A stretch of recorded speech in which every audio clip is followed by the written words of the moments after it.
trees. Everywhere I look, I feel your heartbeat. Majestic mountains high, in every drop of rain. All of this just shows me how much you love me. I am amazed by your beauty and your bounty. I am amazed by your constant care for me. I am amazed by your beauty and your bounty. I am amazed by your endless grace for me.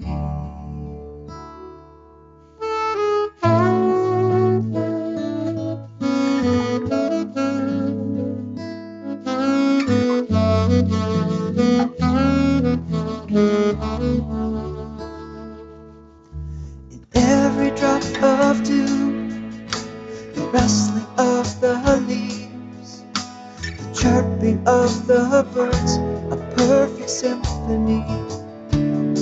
Smell of the flowers, the richness of the soil, the sweetness of the fruit that satisfies.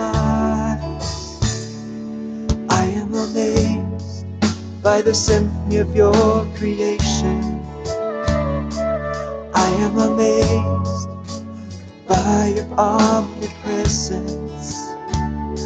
I am amazed by your beauty and your bounty. I am amazed by your endless grace for me.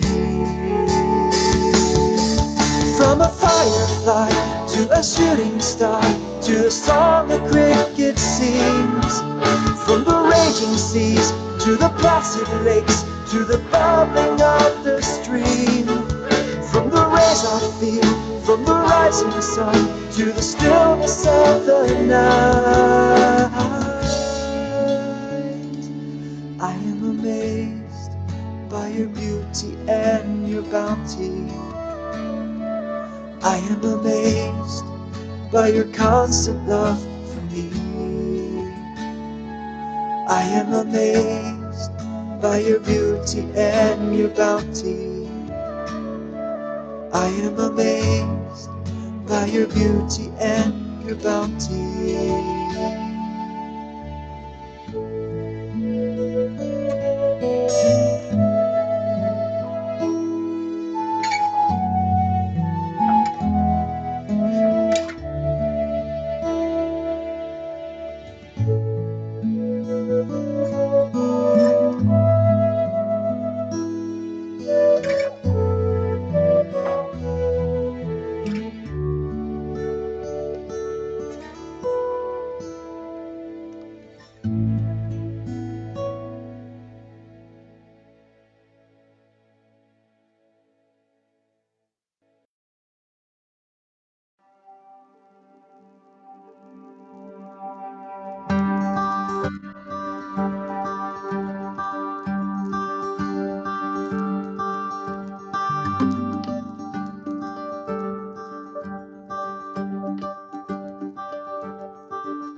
Good morning.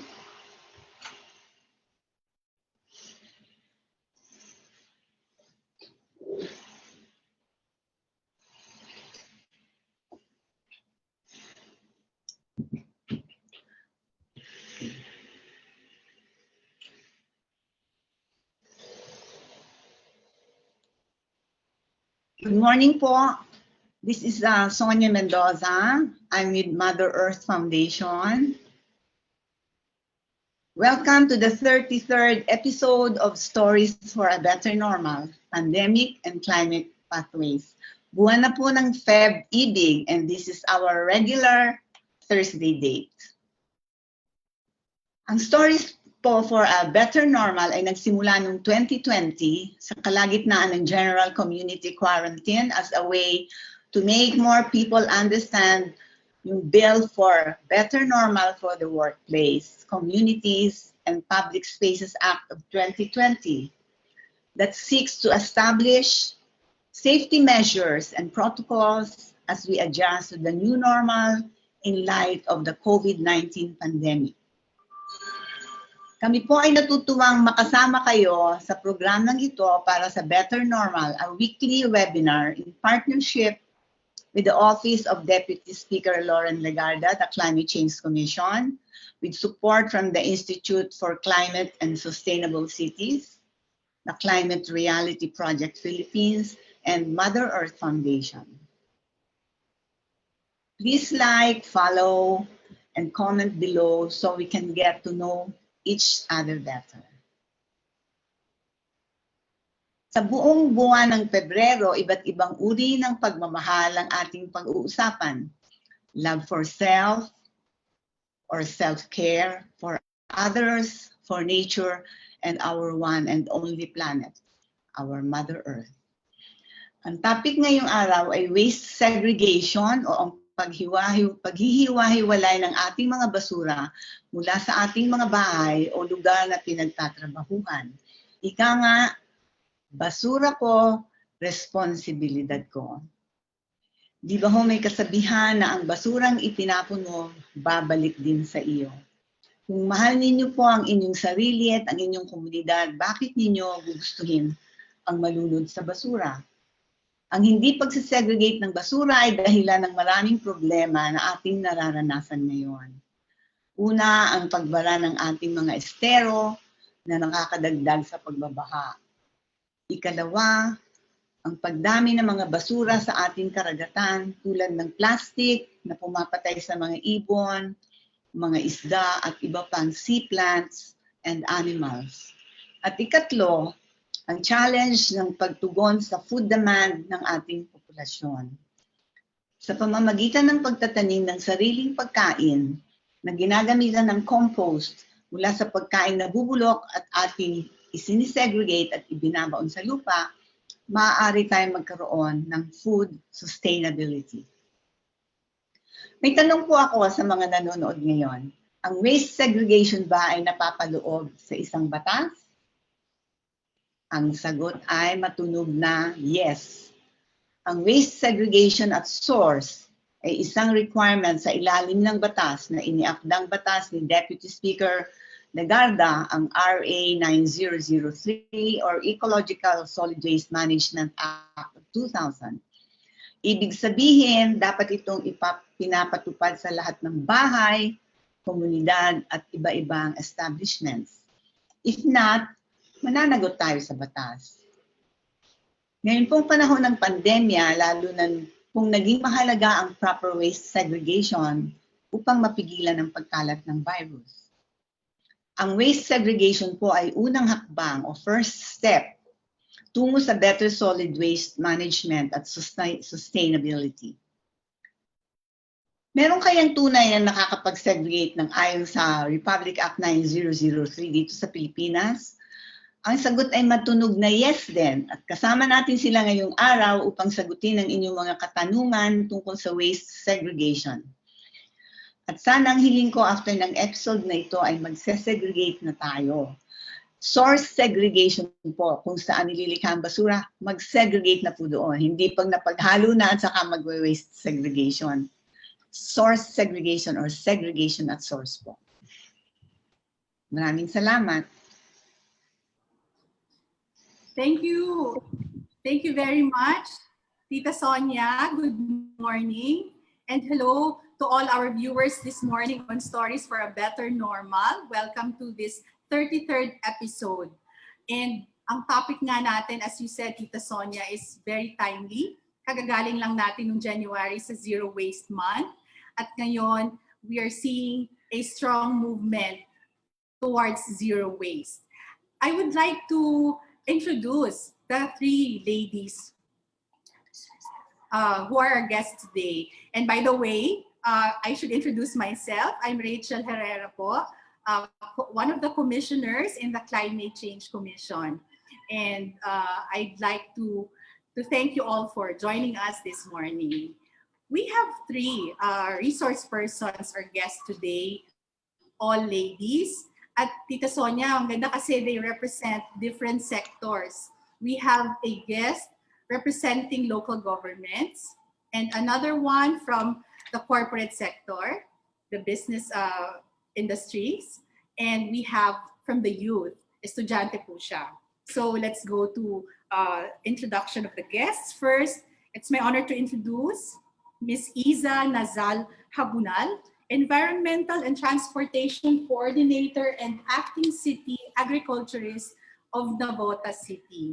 She supervises the Ecological Solid Waste Management Program of Navotas. Isa is a graduate of Human Ecology from the University of the Philippines, Los Baños. Good morning, Isa. Hi, Commissioner. Good morning. Nice to see you this morning. Hi, also, Tita Sonia. Nice to see you. Thank you. And I'd like to introduce our next guest. We have also Ms. Ana Maria Gonzalez, Sustainability Manager of Ayala Land Incorporated. She is in charge of Ayala Land's sustainability impact initiatives. And this includes carbon neutrality, carbon forest projects, and circular economy systems. So we'd like to find out from Ana how Ayala Land is incorporating the systems mandated by the Ecological Solid Waste Management Act in their properties. And we know most of them, maraming condominiums dito sa ating sa NCR and housing, and the big buildings in Makati City and the business districts. I'd like to give a background from Ms. Ana's portfolio. She handles, as we said, the sustainability projects of Ayala Land, and she has a degree in architecture from University of the Philippines and also postgraduate studies degrees from Erasmus University of Rotterdam, a Hubert Humphrey Fellowship for Urban and Regional Planning from Rutgers University. And she also attended a special program on conservation of heritage buildings in Lund University in Sweden. And also, she has trained in urban ecological restoration from South Korea. Welcome, Ms. Ana. Magandang umaga sa inyong lahat. I'm really looking forward to this discussion this morning. So, see you later. Yes, more on the programs later. So I go now to our third guest. Last but not the least, we have Almira Muro. She's so young, 21-year-old, officer in charge of the e-waste project of UP Diliman. Almira is still a student, third-year computer engineering, and a member of the executive board of UP Circuit. This is a non-profit organization in UP, and you initiated the e-waste project. So Almira, I'm told that since high school, you've been passionate about world's global environmental issues, and your primary motivation, in fact, to take up computer engineering is to develop new technologies that will help us solve these environmental problems. Good morning, Almira. Magandang umaga po. Salamat po. Pangarap ko po talagang magkaroon ng kontribusyon para sa pakalikasan at nag-enjoy po ako at ilo-look forward ko po yung discussion namin sa project namin mamaya. Salamat po. Salamat Almira.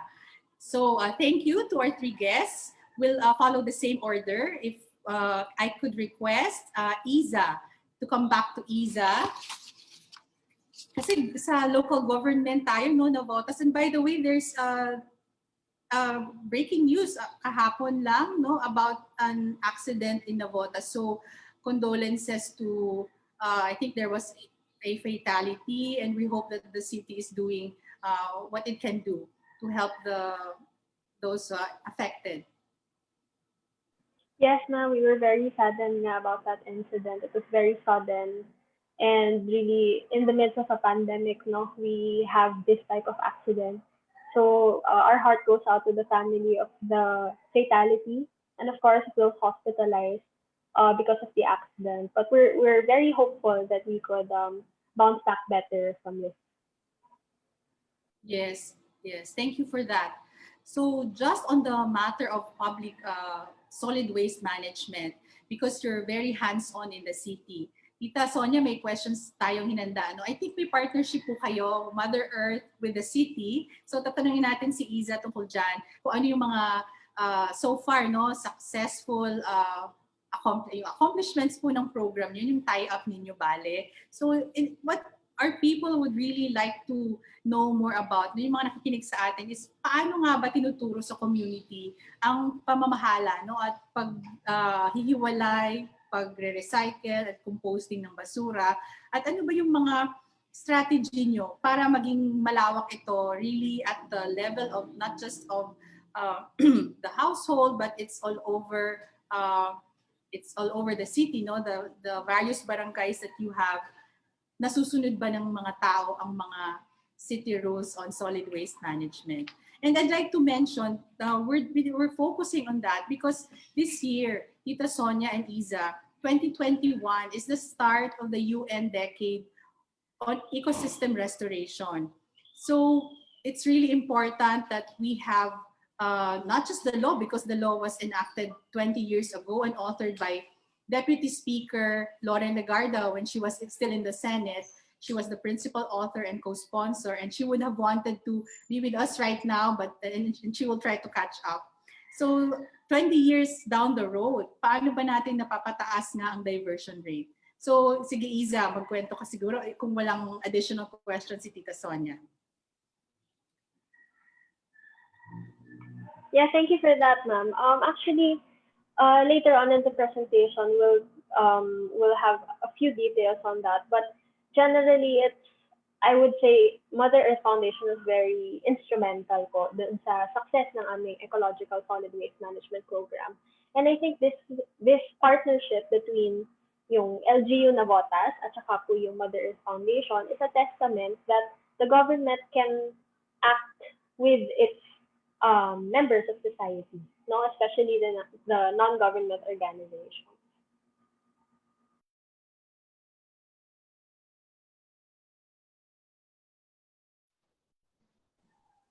Okay, it's a good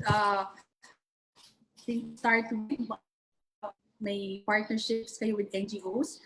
If you have your presentation, more details on yung paano nyo na-implement from the household to the barangay, to the city level, ilang tonoladang basura ba ang nada-divert, ano mga usual types, din, no? I'm curious, anong usual types of waste, especially plastic waste, ang nakikita o nakukolekta ninyo na palaging problema ng syudad? Yes, ma'am. Actually, ang pinaka problematic talaga na waste namin ay yun nga, yung plastic waste, no? Because the problem is yung indiscriminate disposal na nakasanayan ng mga tao.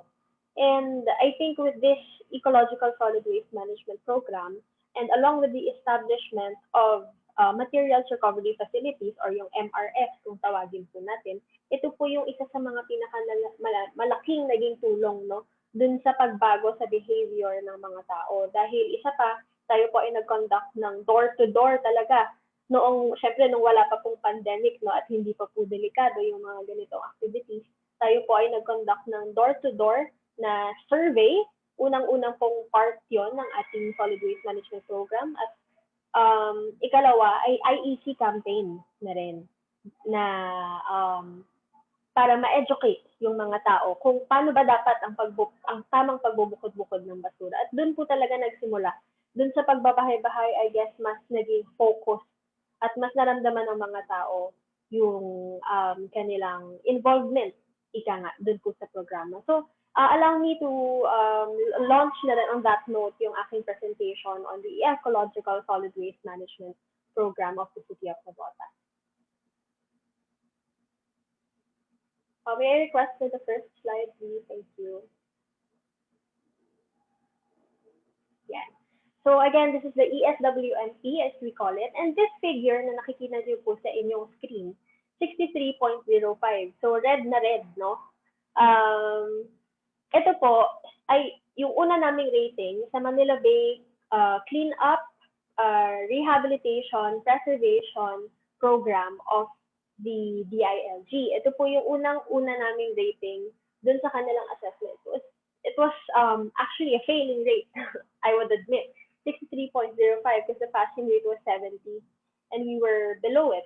And we were reassessing what are we doing wrong, what strategies can we change para po ma-improve yung performance ng city. At syempre, hindi lang po ng city, kundi yung tao mismo po, no? Yung compliance ng mga residente ng Navotas doon po sa batas na RA 9003. At para po sa inyong kaalaman, ang MBCRP, o yun nga pong pag-uutos ng Supreme Court na linisan ng Manila Bay, na naging programa na rin po ng DILG yung kanilang assessment, ito po ay hindi lang po solid waste ang pinag-uusapan din po doon ang liquid waste o yung ating po mga katubigan, pati po yung informal settler families, at saka kung paano po natin ipinamamahagi yung mga impormasyon ukol sa ating mga programa o yung IEC campaign po natin. Next.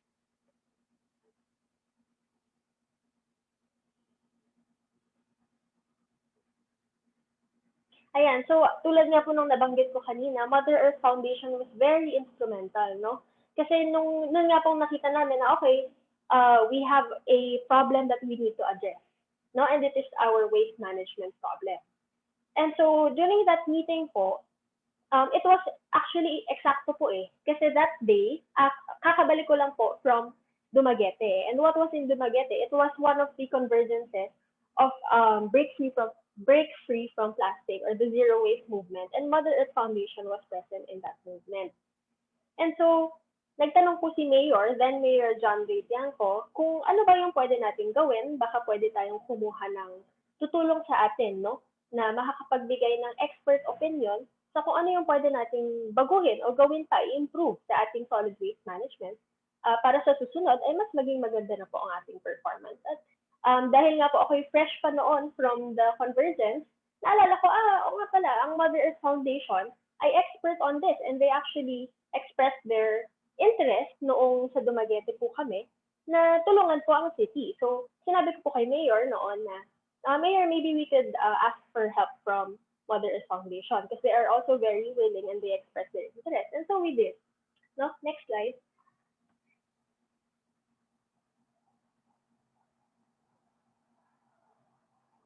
So doon na po nag-start yung partnership ng Mother Earth Foundation and the City Government of Navotas. Ito po ay noong August 2018. Ito po yung actual MOA signing ng partnership ng Mother Earth and ng City Government of Navotas for Phase 1 of the Ecological Solid Waste Management Program. So beside Mayor John Ray, to his right is Tita Sonia, and behind them are the barangay chairman and city councilors of the city, and also we have on screen the Vice Mayor Clint Heronimo. Next slide.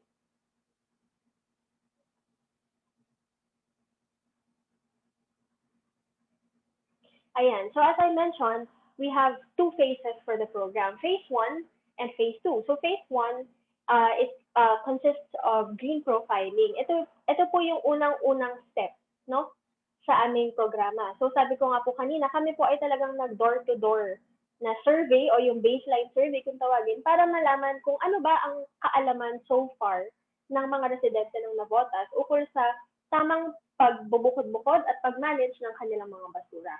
At kaakibat po nun ay yung aming IEC campaign o yung pagturo kung ano ba yung tama, no, sa kanila. Kasi actually, nalaman po namin na marami po pala sa kanila ang hindi alam kung ano ba yung tamang proseso, ano ba yung tamang dapat magkakasama, no, mga bote, mga papel. Hindi pala nila masyadong kabisado pa po yung mga ganoong um, gawain. Kaya naging mahalaga po talaga yung aming IEC campaign para masabi sa kanila kung ano ba yung tama. No? At isa pa po, nagsagawa din po kami ng waste assessment and brand audit noong green profiling stage. Meron din po dyan multi-sectoral trainings and consultations. At syempre, nag-establish po kami ng model MRF.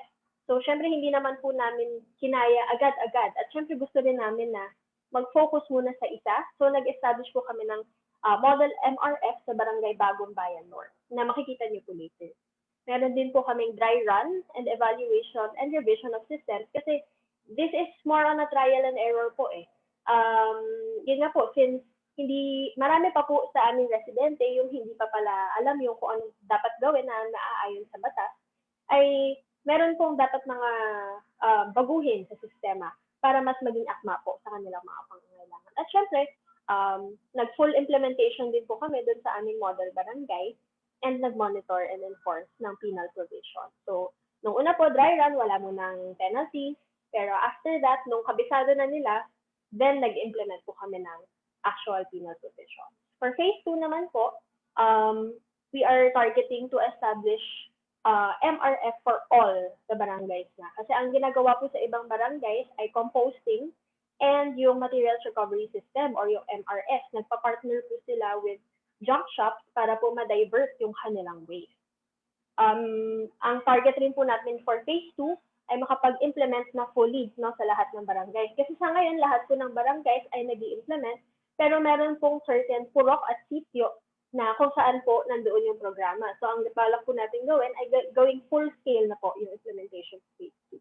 Nais din po natin magdagdag ng biogas digesters para sa mga barangay at para sa central market para po yung ating mga food waste or wet waste ay hindi po patapon, no? Napupunta po siya sa mas maganda kundi maging biogas.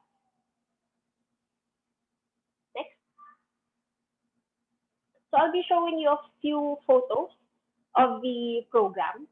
Ayan, ito po yung sinasabi kong door-to-door baseline surveying and IEC campaign. Kung makikita niyo po, meron po tayong waste workers, kung tawagin, from Mother Earth Foundation and from the barangay. Ito po ay partnership.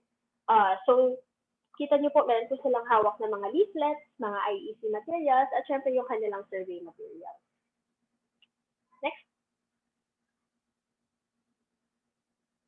At yun nga po, nagsagawa din po kami ng isang waste assessment and brand audit.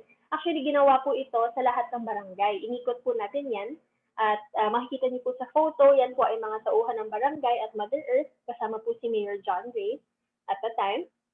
At ang ginawa po ay in-assess po no, kung ano-ano bang mga klaseng basura ang common, pinakamarami, pinakakonti, anong mga brands ang nai-involve dahil pinopromote po natin no, yung extended producer responsibility kung sino po yung mga kumpanya na gumagawa nitong mga plastic na ito ay sana magkaroon din po sila ng responsibility or accountability dun sa waste na na-generate mula sa kanilang mga produkto. Next.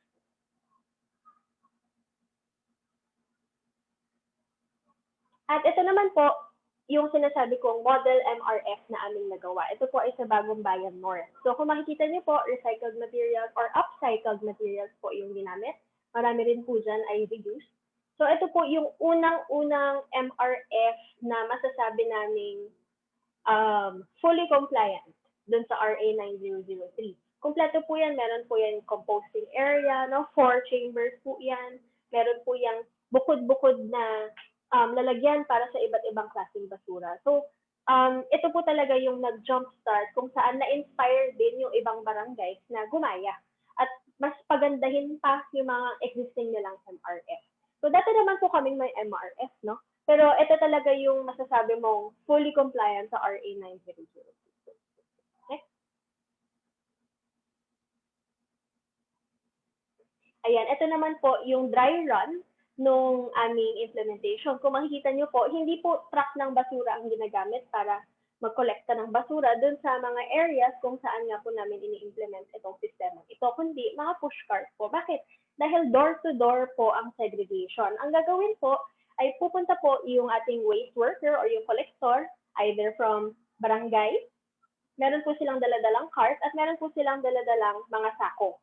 So ang gagawin po ng residente, ilalabas po nila ang kanilang basura, bubuksan ang plastic, i-check kung ito ba ay mixed waste ba, ito ba ay food waste lang na talaga, ito ba ay puro plastic lang talaga, puro karton, at saka po nila, pag na-check na po ng waste worker na okay yung kanilang basura, saka po nila ito ilalagay doon sa daladalang lalagyan, doon sa push cart ng collector. So, sa ganitong paraan po natin, nasisiguro na talagang segregated lang yung nakokolekta natin. So, kung makikita nyo rin po dun sa kanan, meron po tayo dyan na, yan po yung food waste no, na nakokolekta at gagawin po yung compost. Next.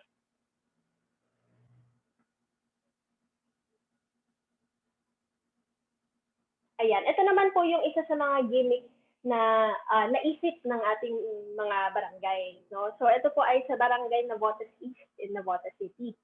Ang ginawa po ni CAP, dahil upang mahikayat po lalo ang mga tao na makibahagi doon po sa ating enhanced na solid waste management program, siya po ay naglunsad ng programang Bigas at Sardinas Mula sa Basura. Paano po ito nag-work? So imbis po, kasi meron po tayo naririnig na mga programa na eco-brick, ipapalit mo sa bigas, ganun po ano. Pero ang sa atin po, since ang hinihikayat po nga natin ay pagbubukod-bukod ng basura ng tama, magdadala po yung mga residente ng kanilang bukod-bukod na basura, iti-check po ito ng taga-barangay, at pag tama po ang segregation, ipapalit po ito sa 1 kilong bigas.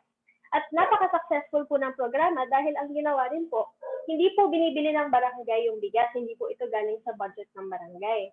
Meron pong mga, what do you call this, peddlers na vendors, na imbis po na sila ay nakahambalang sa kalsada, kung alam niyo po, meron po tayong road clearing, no? So, ginawan po sila ng espasyo ng barangay, doon po sila binigyan ng pwesto talaga upang magtinda, at hindi po sila siningil ng fee ng kanilang renta.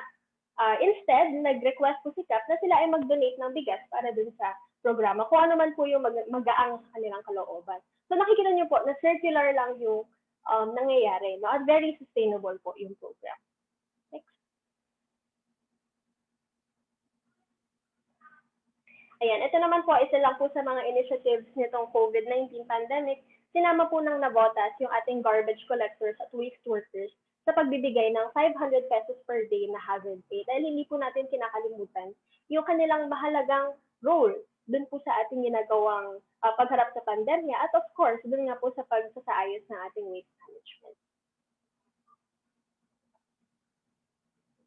Next.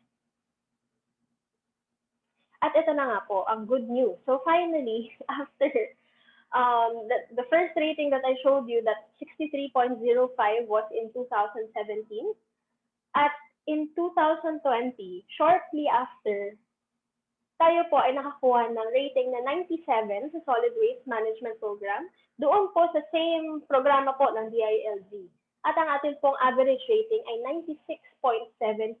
Napakalaking talon po. No? So, ibig sabihin, malaki po talaga ang naging ambag na ang ating Ecological Solid Waste Management Program, at mararamdaman po talaga yung impact. And, well, next slide. Hindi lamang po tayo nakakuha ng 96.7%. Tayo po ay number 1 sa buong NCR para doon sa MBCRP program. So, talaga namang makikita po dyan na napakalaking impact po ng ating Ecological Solid Waste Management Program. Next.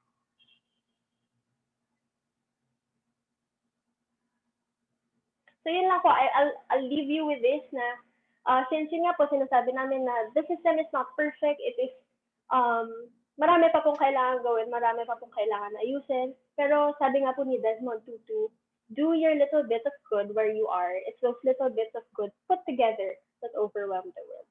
Thank you.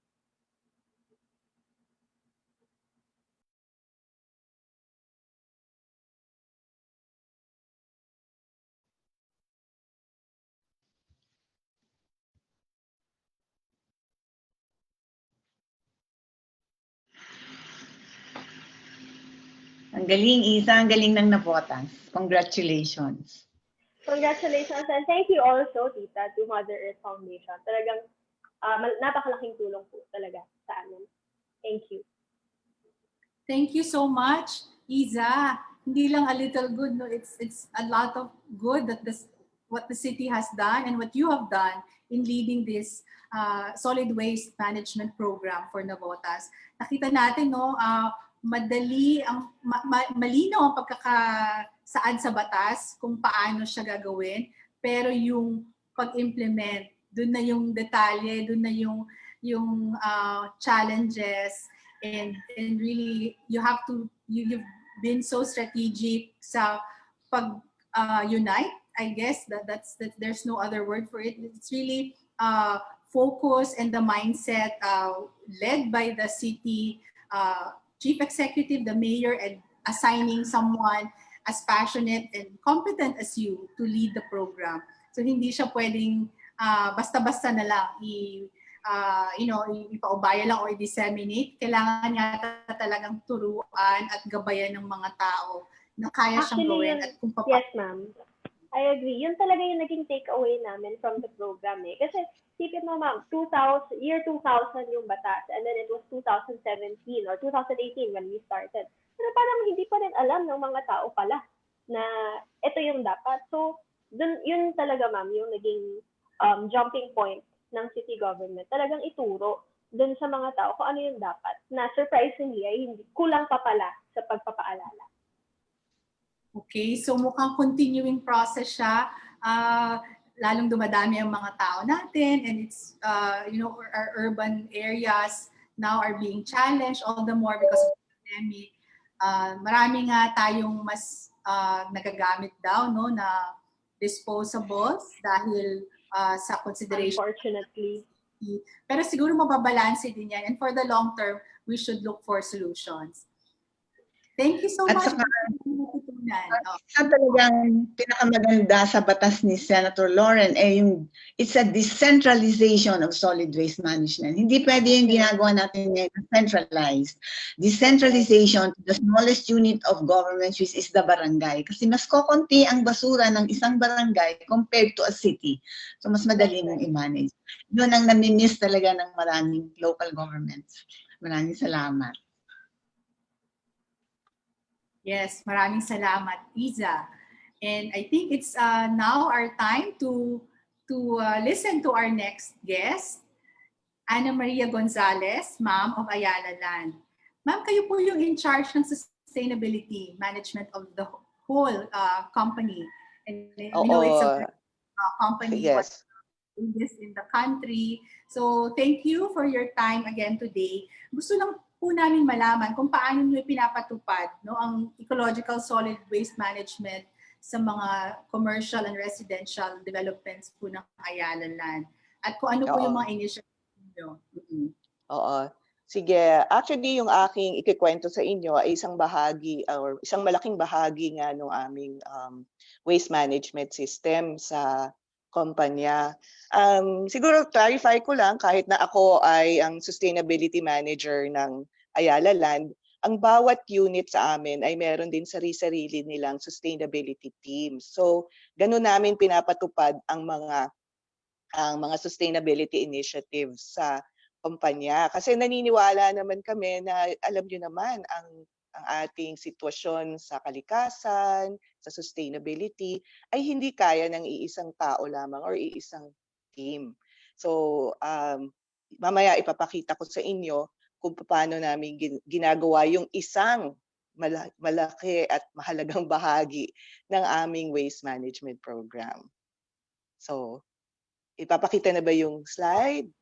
Simulan na natin or ayan. So, sige, pwede na tayo. So, nung 2020 rin, nagkaroon din kami ng Waste Management for a Better Normal webinar series. So, ang masasabi ko lang, katulad ng sinabi nga ni Isa at saka ni Ma'am Sonia kanina, yung journey talaga ang pag-manage ng ating basura kasi talagang bunga ito ng taon-taon na habits ng ating mga tao tama sila, hindi masyadong naiintindihan ng tao ano ang ibig sabihin ng segregation. Yun din ang aming pinagmulan. Tapos, ang isa naming nakita ay, of course, kailangan maintindihan ng tao na may pupuntahan pala para sila magsimulang maghiwa-hiwalay. May kasabihan na African daw, the best way to eat an elephant, not that we want to eat an elephant, no, is to cut it up in pieces. So, ganun din namin tiningnan itong sitwasyon na ito. Ano nga ba yung mga bahagi ng problema or ng issue at paano namin isa-isahing tutugunan itong mga ito. So, yon. So, journey siya, kailangan mong hati-hatiin at dapat may pupuntahan. So, ito, papakita ko lang ito kasi dito, isa ito sa aming pinagsimulan. We had to think of the end in mind. So, itong tinatawag naming circular approach to waste also applies, by the way, not only to plastics, which I'm showing here, but also to food waste. But like I said earlier, I'm focusing on plastics. Bakit plastics? Kasi isa ito sa pinakamalaki nating problema. Di ba? Number 3 tayo sa ang Pilipinas in terms of plastic waste. At ito yung hinanap namin na solusyon. Hinanap namin kung ano ba yung end. Paano ba natin gagawing, kumbaga, paano ba natin pakikinabangan yung plastic waste at maibalik sa ating mga proyekto. So, noong 2019 lang kami nagsimula, nagtatag kami ng partnership with a company, isang solutions company, pangalan nila ay Green Ants, based sila sa Bulacan. Tinignan namin yung kanilang mga produkto at nakita naming kapakipakinabang sila sa construction. So, ang aming idea is, kung titingnan niyo yung arrow sa ilalim, kukunin natin yung mga clean and dry plastics mula sa aming properties, residential and estates, commercial properties din, at yun ay i-divert or dadalhin namin sa EcoHub, sa Arca South na isa naming estate rin. Doon siya i-transform into Green Ants products. Meron din kaming ginagawa ngayon mga research and development or R&D. Pinag-aaralan namin kung ano pa ang ibang pwedeng puntahan or paggamitan ng plastic sa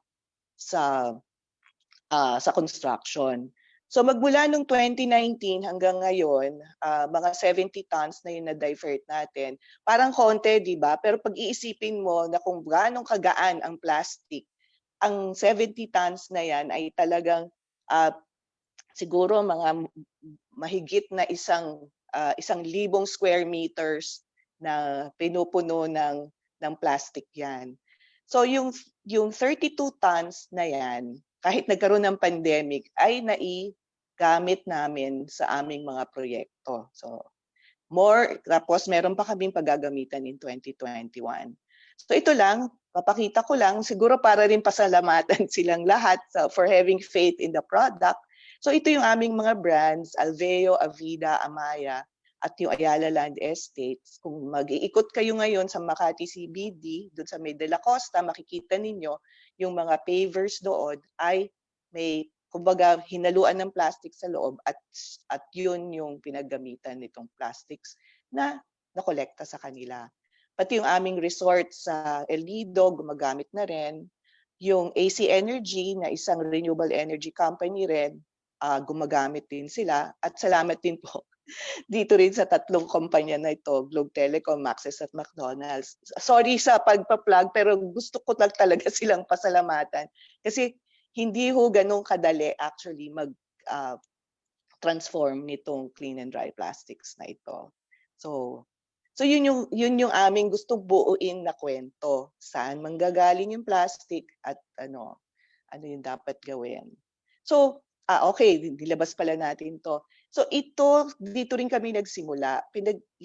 Na-mention ko na nga ito kanina, yung dalawang pinaka nakita namin problema ay sa plastics tsaka sa food waste, kung titingnan niyo ito. Tapos kinuha lang namin yung plastics, nagtuon kami ng pansin sa plastics muna kasi ito yung nakikita namin magagamit namin sa dulo.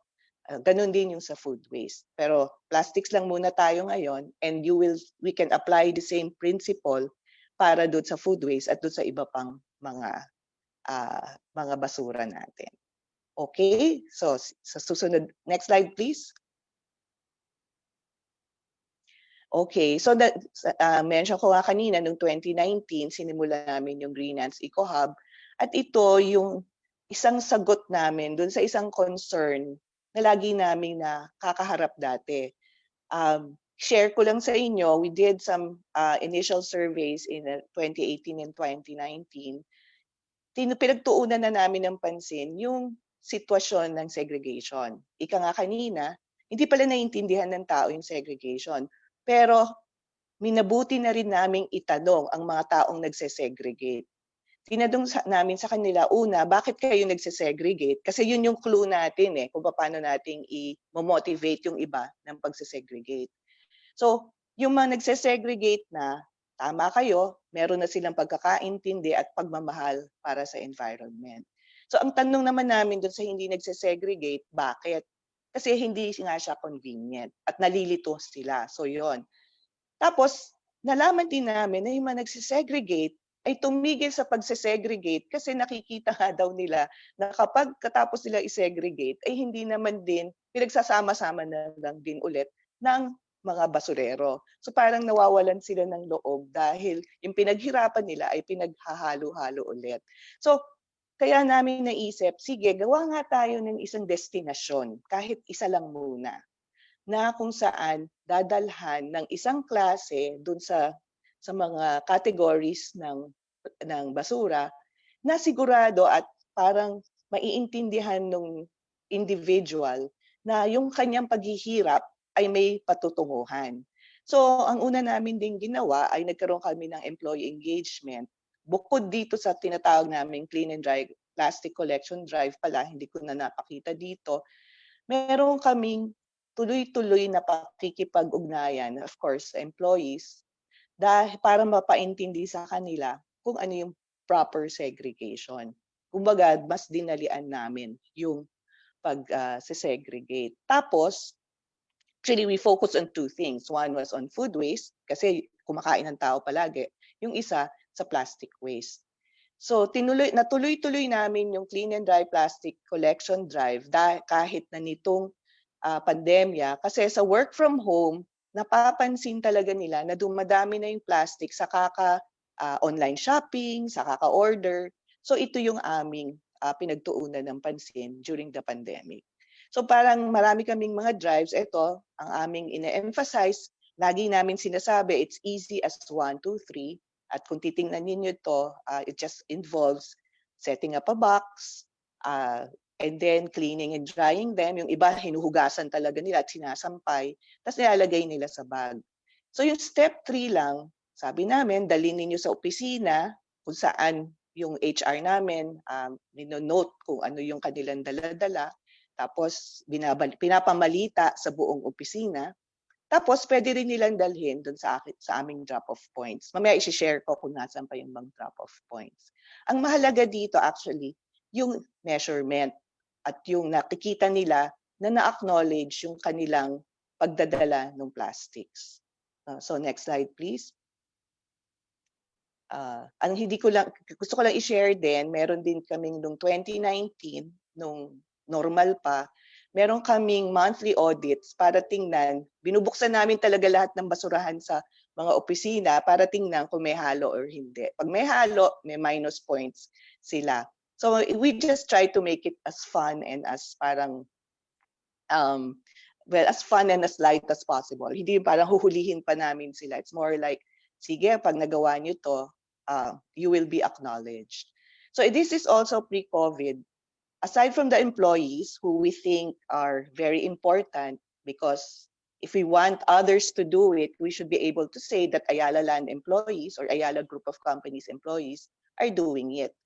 So pag ginawa na nila, mas madali na nilang ipamahagi sa iba. So pre-COVID, talagang tuloy-tuloy, meron kami mga seminars, may courtesy visits. Hindi na po ako yung gumagawa niyan, mga colleagues ko na dun sa mga units para tingnan yung basura nila. Ang tawag namin courtesy visits para it doesn't sound like an audit. Pero sa totoo lang po, audit na rin yun. But it's really courtesy visits. Tapos, nagkaroon din po kami ng Bokashi orientation para dun sa aming staff tsaka sa mga empleyado para pagkatapos nilang kumain, ibubukod na po nila yung kanilang pagkain. Tapos at the end of the day, yung aming mga messengers na yung nagbobokashi. Importante po rin itong maintindihan ng mga empleyado kasi nararamdaman nila na meron din patutunguhan yung kanilang food waste.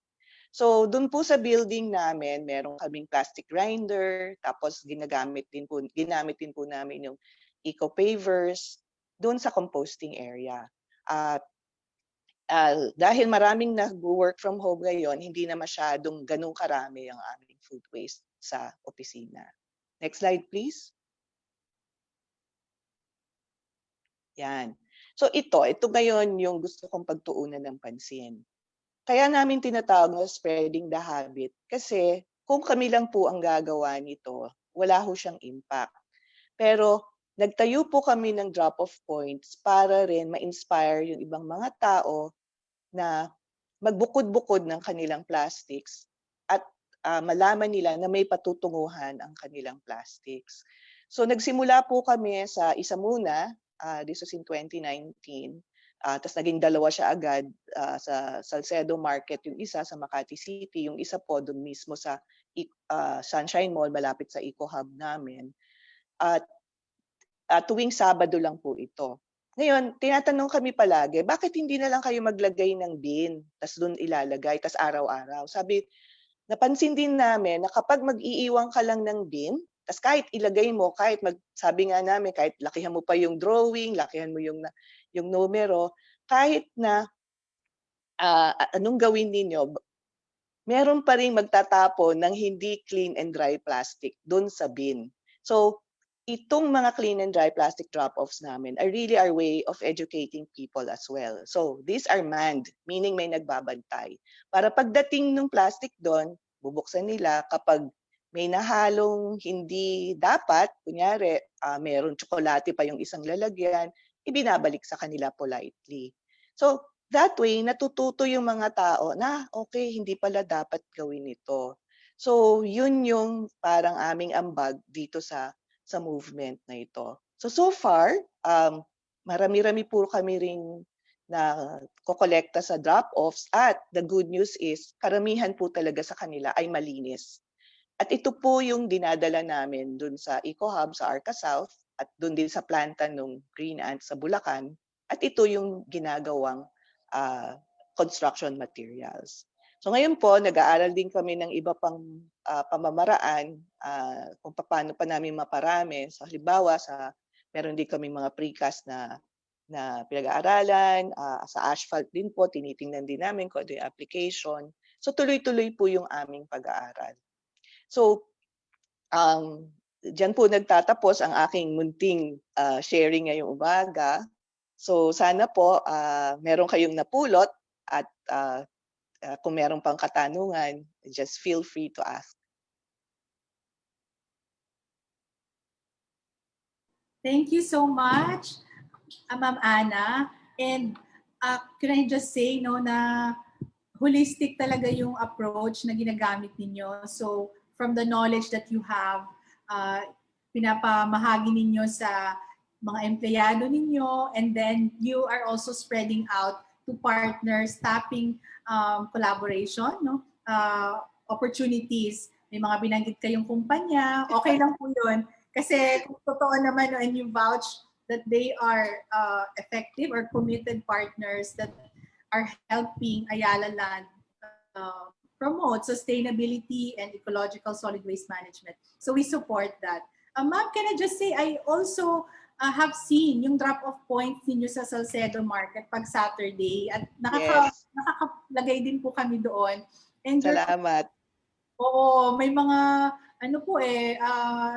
may mga minsan maling basura, yan, tapos iwalay nila, and then magtataka na lang tayo na so may forms doon, what is the reason you're doing this. So may mga tao nag-check, it's care for the environment, and Yes.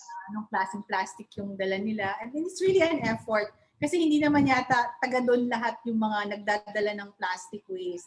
So they Hindi. really go out of their way para I suppose, nag-segregate sila sa bahay at talagang Yes. they scheduled their Saturday morning para mailagay doon and so that this plastic can be reused for bricks and Other materials. Oo. Yeah. so may napupuntahan yung plastic. And Yeah. oh, In fact, yun nga yung pinaka-importante na nakita namin. Like I said, nagkaroon rin kami ng survey prior to all of this. At yun yung feedback. Parang psychologically, mas magaan sa kanilang loob yung paghihiwa-hiwalay. Kasi alam nila may papakinabangan, papakinabangan siya. Tapos, tama ka, buti nagdala ka. Kasi talagang nung nagsimula kami doon, we were really inspired by all those people who went. Like one of the first people I met, there was this young lady. She was segregating their plastic. Sabi niya, yung parents daw niya, sorry na lang po sa mga boomers, hindi daw magets. Pero siya, parang dentista pa nga yata siya. Talagang pinagtiyagaan niya at pinapagalitan na raw siya dahil meron na raw siyang isang malaking bundok ng plastic na malinis sa bahay nila.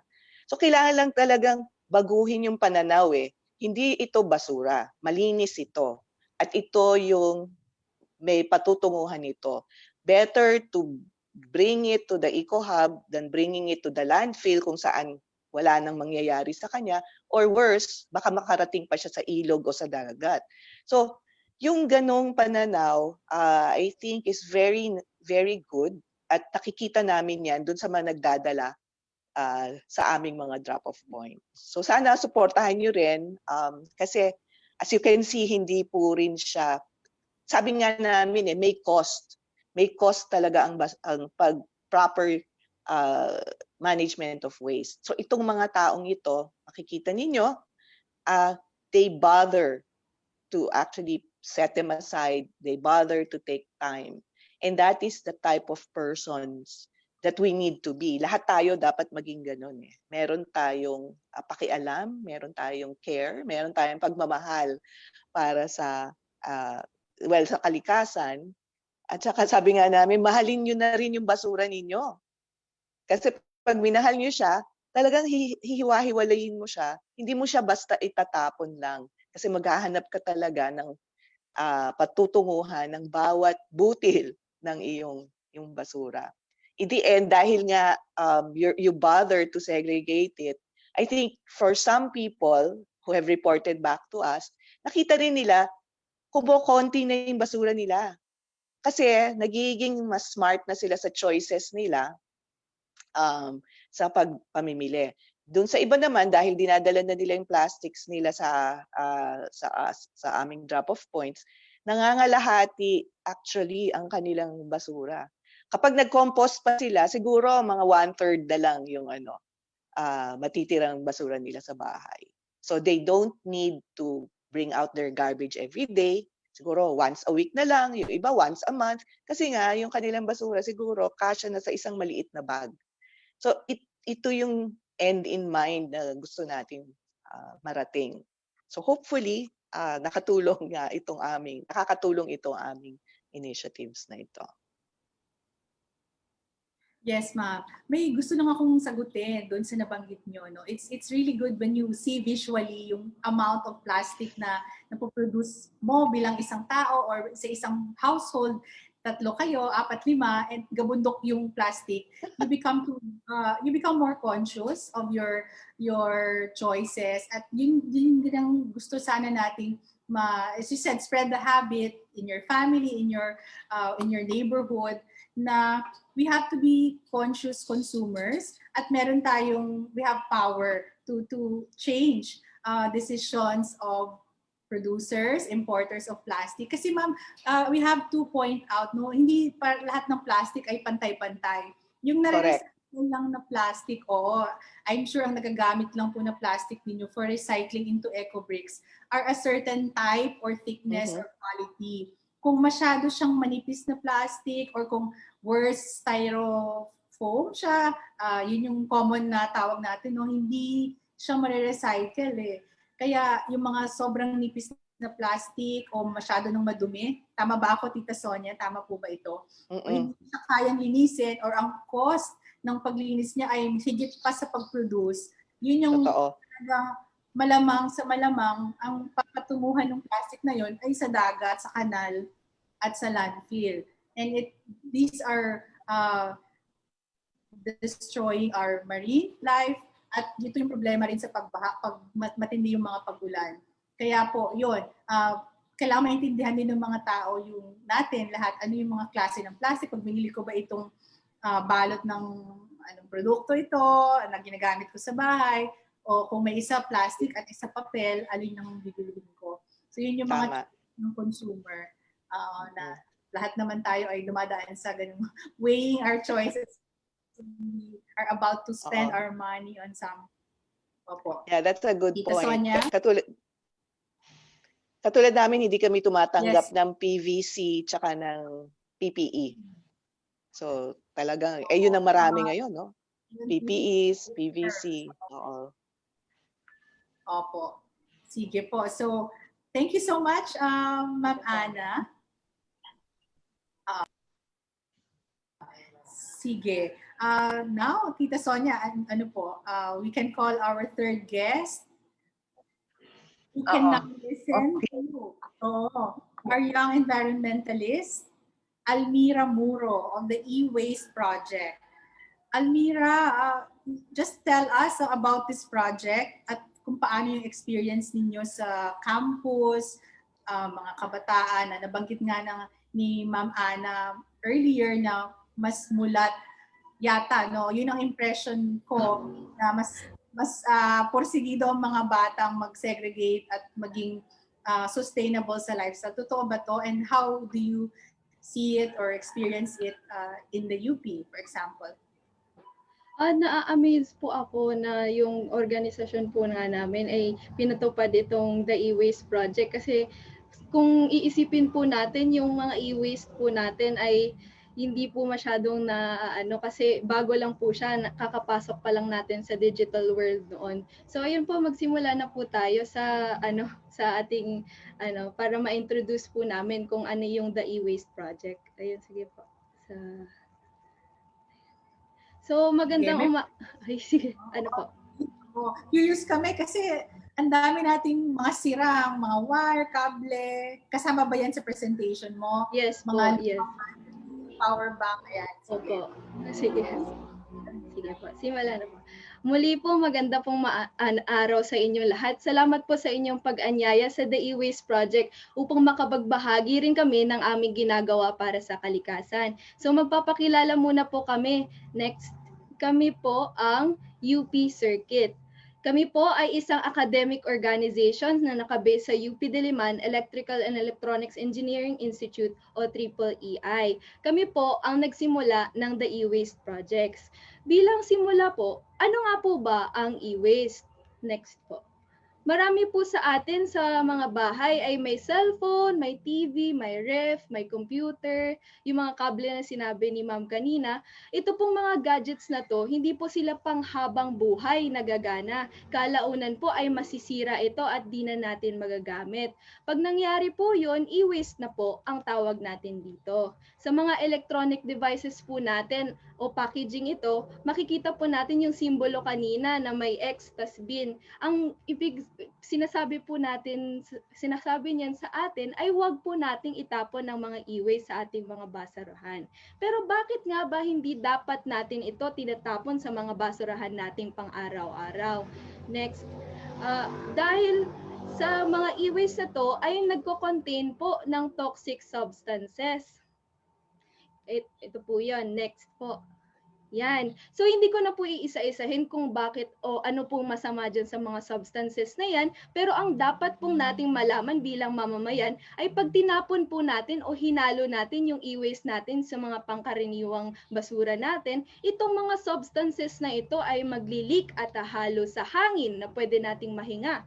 tubig po na pwede nating mainom o kaya ng mga hayop, at sa lupat na pwedeng masipsip na mga halaman na pwede nating makain o ma-expose tayo at makakapasok sa ating mga katawan.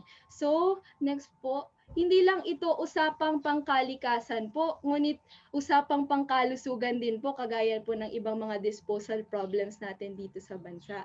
Kaya po bilang mga mag-aaral na nagpapangarap na maging inhinyero ng bayan sa teknolohiya, nakaramdam po kami ng sense of responsibility na kailangan po namin makialam sa issue ng teknolohiya, hindi lang po sa useful phase nito, kundi pati na rin pag naging basura na ang mga ito o pag naging e-waste na sila.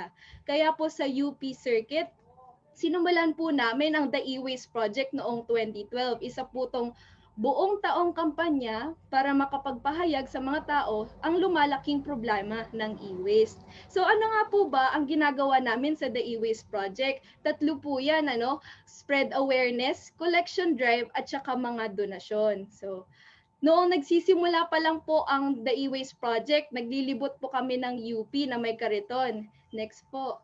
Yun, Caritronics po ang tawag namin doon. At humihingi po kami ng mga sirang gadgets sa Barangay UP Campus at nagpapahayag na rin po kami ng pwede nating magawa para masolusyonan itong problemang e-waste. Gumagawa din po kami ng mga exhibits, door to door. Next po, yung sunod po ay mga ibang exhibits din, more exhibits. Tulad po nitong Wally exhibit nung in-expand po namin ang The E-Waste Project sa labas ng UP Diliman. Ayan po. And mga talks po na katulad nito ng ginagawa natin ngayon upang pati mga kapwa Pilipino natin ay makialam sa problemang ito. Lalo na't karamihan, kung hindi lahat, ay tayo ay consumers na ng mga teknolohiya. Ayun po. So, nag-host din po kami ng collection drive sa loob ng UP Diliman. Pero ang nagdo-donate po ng mga e-waste nila ay hindi lang limitado sa mga galing sa loob ng campus namin. May iba rin pong pumupunta ng sadya sa aming lugar upang mag-drop off ng e-waste nila. Ayun po. Sige po, next. Pag nakakakolekta po kami ng mga e-waste, ibibigay po namin ito sa isang accredited recycler ng DENR. Ayun, sige. Next po.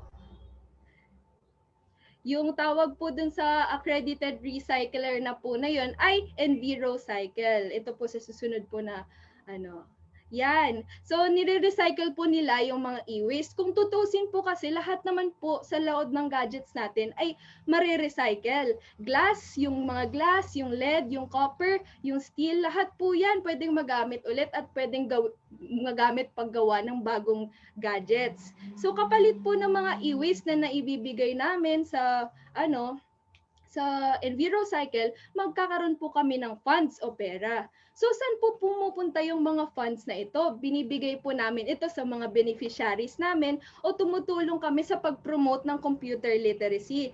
Yun po, ayan po yung ibang mga beneficiaries namin. So, next naman po, sa 9 years po namin nagpapatupad ng The E-Waste Project, nabibigyan na po kami ng mga gantimpala sa loob at sa labas po ng campus. Ilan po dito ay yung mga yang nandyan sa screen. Ayan po. So next naman po, ngayon naman po, ang gusto po naming maabot sa proyektong ito ay yung pangbuong bansang pagkilos at pagsuporta sa tamang pagtapon ng e-waste kasi lumalaki nga po siyang problema by the years. Ayun, so ginagawa naman po namin ito noong mga nakaraang taon sa pamamagitan ng paglawak ng aming naaabot na universidad o paaralang kasosyo. Next, sa pagpapahayag po ng impormasyon, nagtotalk din po kami dyan at tinutulungan po namin na mag-organisa din sila ng mga sari-sarili ng collection drive. Ayun po. So next po, nung nagkaroon naman po ng COVID, nagulat po tayo lahat. Bigla ang pagbago ng sitwasyon. Isa po talaga sa malalaking hamon namin sa pagpapalaganap ng The E-Waste Project ay yung limitasyon po namin bilang mag-aaral. So ang ginawa po namin in the meantime is sumuporta po kami ng mga donation drives para makapagbigay ng access sa mga lesser privileged na mga bata para makasabay sila ngayon na online learning setup tayo ngayon. Ayun po. So ano nga po bang dapat natin magawa or ano dapat natin gawin sa panahon ngayon kasi hindi po natin alam kung kung kailan tayo makakaahon sa pandemya at makakalabas muli. So dalawa po yan, accountability and sustainability. Accountability bilang consumer at mga manufacturer. Bilang consumer po, dapat alam po natin kung paano i-handle yung mga binibili po nating gadgets. Alagaan po natin sila para humaba po ang buhay. Gaya rin po ng mga ibang gamit, bumili lang po tayo ng ating kailangan na teknolohiya. Kung bibili naman po tayo ng mga bago, i-donate po natin o ibenta natin ang luma para hindi lang po nakatambak sa ating mga bahay. Ayun, so wag na po natin gayahin yung nasa larawan kanina na nagkaroon ng destruction ng electronics kasi ma-endanger o mapapahamak pa natin yung sarili natin dun sa gagawin nun. Kung pwede naman po natin siyang i-donate o ibigay sa recyclers kasi i-disassemble lang po nila yon para mapakinabangan ulit yung mga parts na nandun sa gadgets. Ayan po. So accountability naman po ng manufacturers dahil po sila yung gumagawa ng mga technological products, dapat po sila ay gumawa ng preventive measures para malaki yung step na magawa natin sa paglaban ng problemang e-waste. Sa ibang bansa po, meron pong pinapatupad na right to repair. Kung iisipin po natin, marami po siguro sa atin na kunwari, kakabili lang natin ng cellphone, tapos nabasag yung screen ni Bunso. Tapos pupunta tayo sa service center, magtatanong tayo, kasama po ba yung yung screen sa warranty? Tapos sasabihin nila, hindi kasi tayo yung may kasalanan kung bakit nasira yung gadgets. Tapos tatanong natin, magkano po ba papaayos ng screen na to? Sasabihin nila, sobrang sakit po pakinggan kasi yung presyo po ng pagpaayos nitong mga gadgets na to ay mas mahal o kasing mahal lang po ng pagbili ng mga bagong gadgets. So, mapipilitan po tayong consumers na bumili na lang ng bago kasi pareho lang naman po yung igagastusin natin, di ba? Ayun po.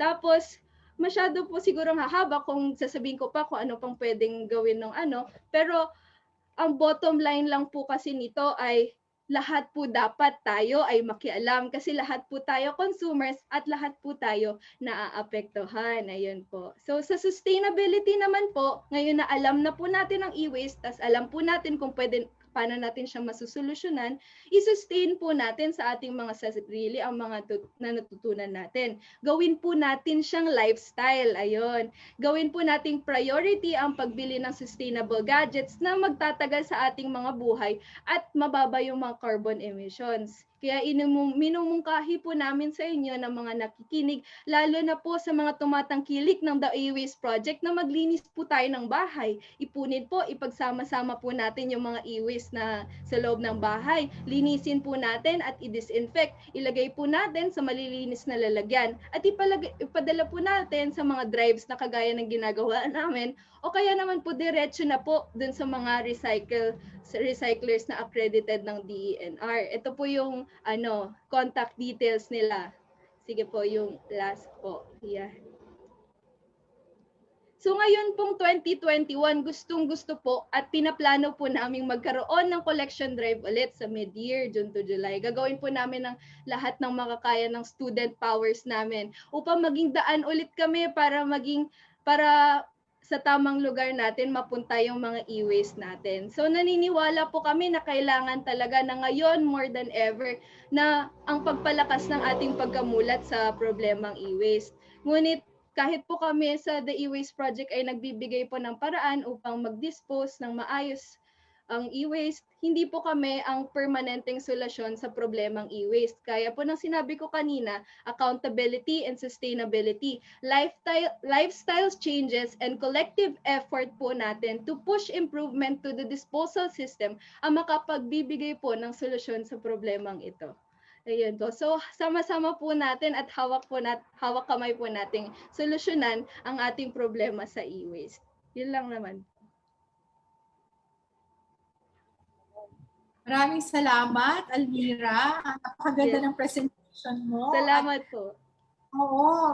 Imagine na pagsasabay mo ang school and in UP at itong project at hindi lang pagkokolekta at segregation, kundi meron pa sila Tita Sonia na beneficiary communities. So yung kinikita ng recycling at yung mga nabibenta ninyong parts, as you said, binibili ito ng mga recycling centers, Opo. ay may nakukuha kayong konting profit, binabayaran ito, Opo. at may natutulungan kayong mga bata. Opo.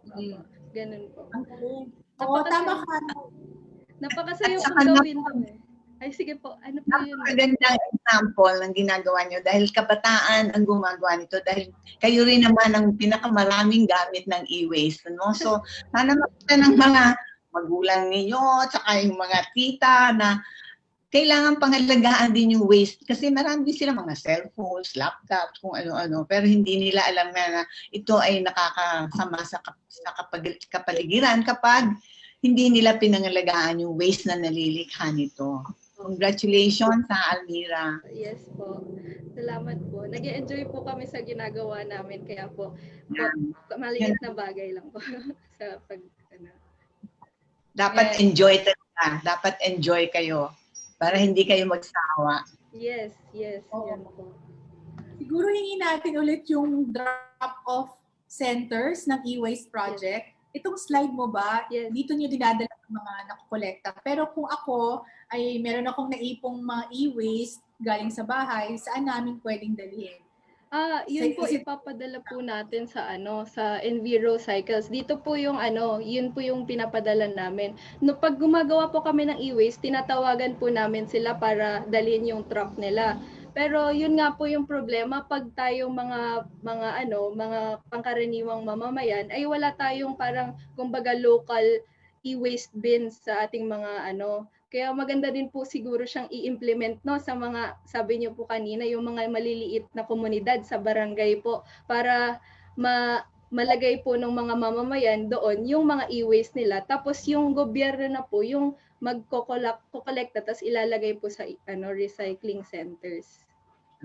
Almira, kasama yan dun sa segregation, dun sa toxic and hazardous waste sa isang MRF.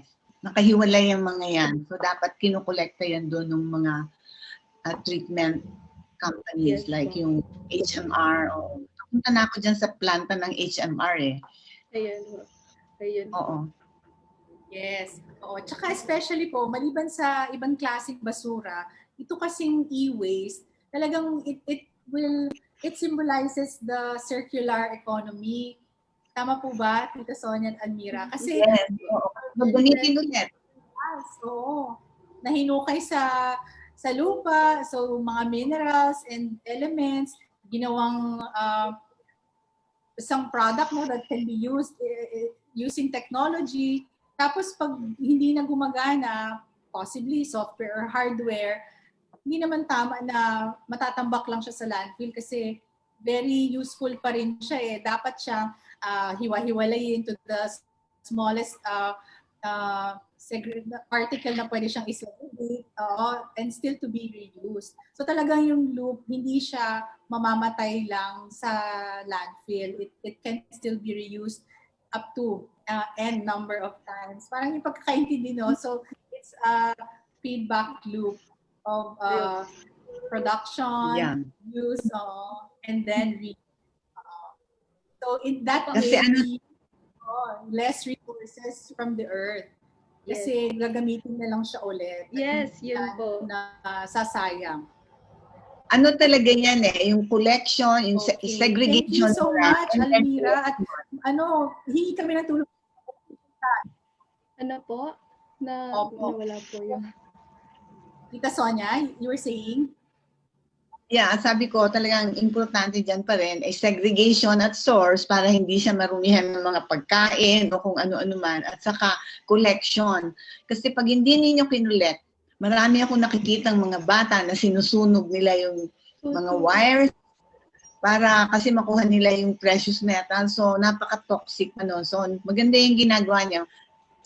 Nakasegregate siya, tapos nakakollect. And then you give them to the proper companies for yung recycling. Yes. Maganda yun. Yes. Thank you so much, Almira, and you're really inspiring and inspiring many more of our youth and our viewers.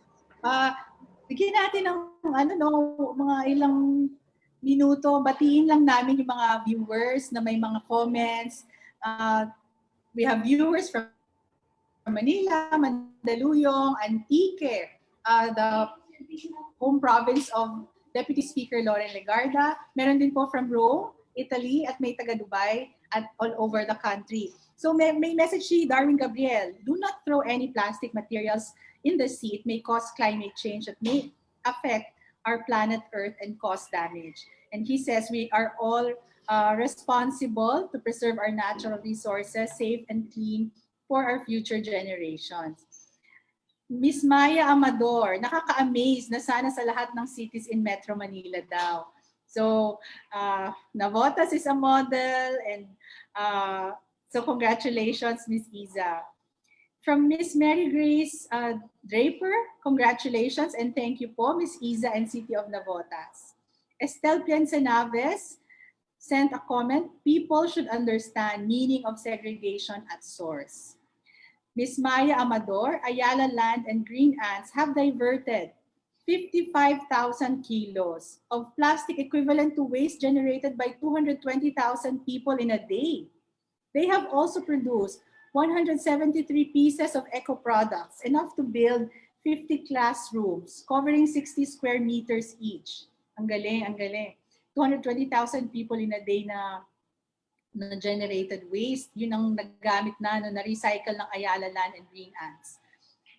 Miss Yam de la Cruz, magandang sinabi ni Miss Ana, pinapaliwanag ng maayos sa tao. Baka kasi yun ang kulang. Yan ang mga insights po ng ating mga viewers from Facebook. So I guess you could respond, or we'll ask each of our guests to respond or give your parting, closing message. We could start with Almira para reverse. Almira, you can start. Ayun po. So, yun nga po, i-remind ko lang po kayo na yung mga collection drives po natin, hindi naman po kami yung permanenteng solusyon sa problemang e-waste.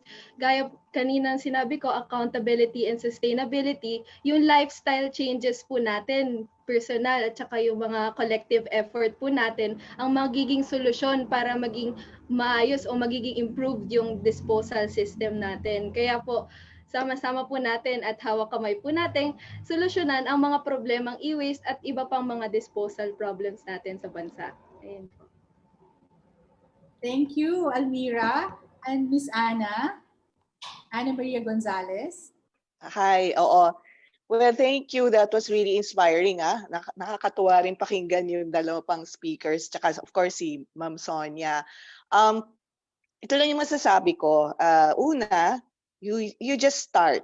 Kung hindi ka pa nakakapag-segregate, tas may natutunan ka dito sa aming usapan ngayon, simulan nyo na. You can actually start by separating or ibukod yung iyong clean and dry plastics. Wag mo na siyang itapon kasama ng iba pang mga basura mo. Pag nagkamali ka ngayon, gawin mo bukas. Kung nagkamali ka ulit, basta gawin mo. At ito yung aking main takeaway is that it doesn't really, we don't need to be perfect. But what we need is more people to segregate and to actually to start segregating now. So, yung mga taong natatakot kasi hindi nila daw mapa-perfect, tapos hindi tuloy sila nagsisimula, ang message ko sa inyo, just start now. Ang ganda. Tama. Talaga, siguro marami nakaka-relate dyan, no? Huwag matakot, no? Just learn and then just start, do it one step, one day at a time. Thank you, Miss Ana. And we go to Iza. Yes, I agree with yung sinabi po ni Miss Ana and ni Almira, no? Talagang napakalaki po ng responsibility natin as a person, as a Filipino, as a member of the community na simulan.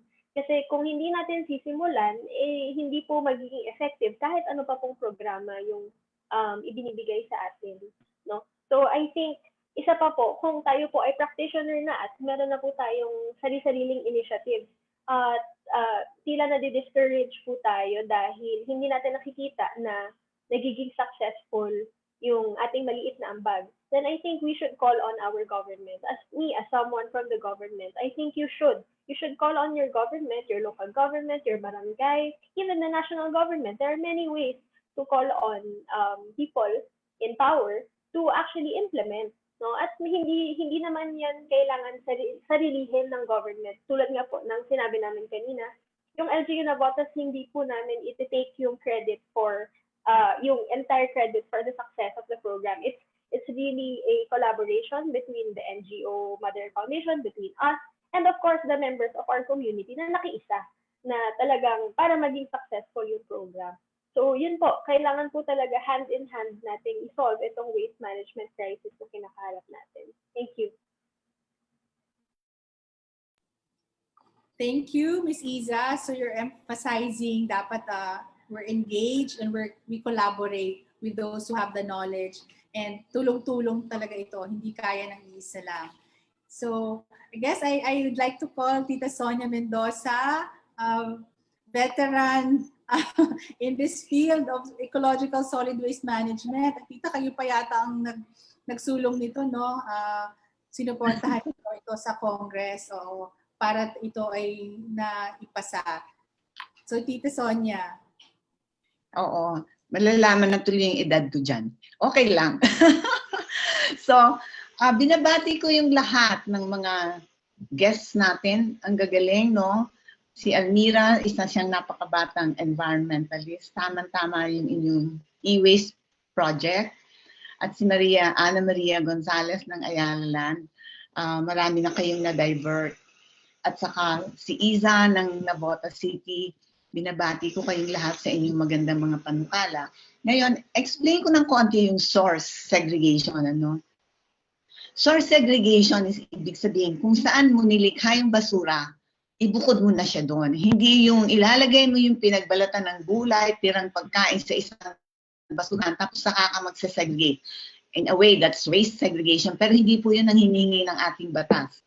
Kailangan kung saan nilikha yung basura, kapag kumain ka, may tira ka, ilalagay mo na yan sa lalagyan ng tirang pagkain. So yun ang source segregation. Para hindi mo makontaminate yung ibang itatapon natin na mapapakinabangan, katulad ng recyclables at saka yung e-waste.